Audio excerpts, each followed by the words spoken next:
Okay, friends, so I just got done giving my Living by the Night's Light Solar Eclipse New Moon report, okay? And I just figured I'd come on here and share a little something for y'all too. Now, this new moon solar eclipse is going to be peaking on March 29th at 6:58 a.m. Eastern Time, okay? And it is going to be happening in the sign of Aries. So definitely check and see if this is something that you're going to be able to see in what area you are in, all right? Because it'll definitely be something to see if that feels aligned for you. Now, I want you to take a moment and think back to what you were doing last year, April 8th, for the last solar eclipse that was in Aries, because this almost feels like a part two to that. This almost feels like anything that you did not grasp, did not understand, did not work through then is going to come to the forefront now. For many of us, that's going to be highlighting the second house, and that's going to have us really thinking about new intentions around money, material possessions, as well as daily routines and things like that.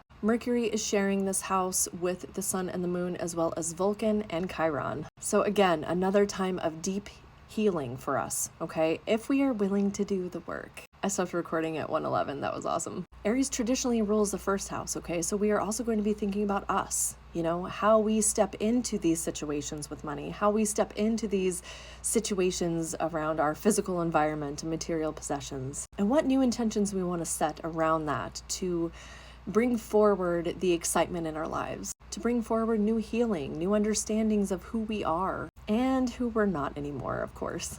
With the solar eclipse, it is also going to be steeped in that retrograde energy, okay?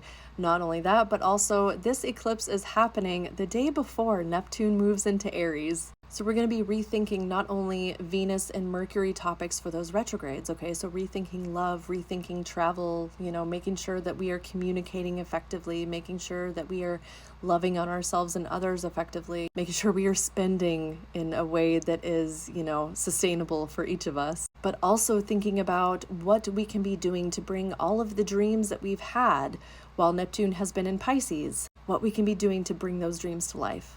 Now again, I know not everybody works with eclipse energy, okay? So really feel into yourself and make sure that you are going to be doing something that feels right for you, because it can get a little chaotic. If you were with me a couple of years ago, I was all suggesting we walk through a portal together and shit, and I walked through that portal. No. My life got really chaotic. So I'm a little more careful now, okay? If you want to walk through a portal, you go right ahead, all right?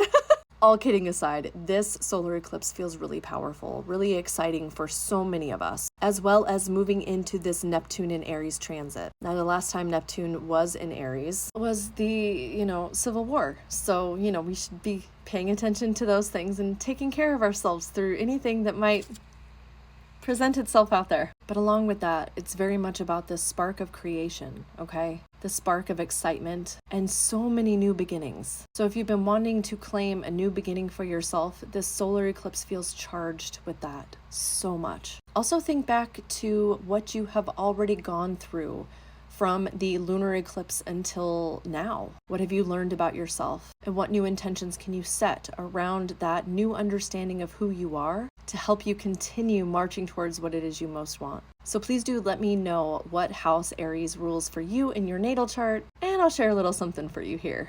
Either way, good luck with this one, friends. This feels like a lot, but kind of in a good way too. So I will see y'all next time. Have a great rest of your day, friends. Bye.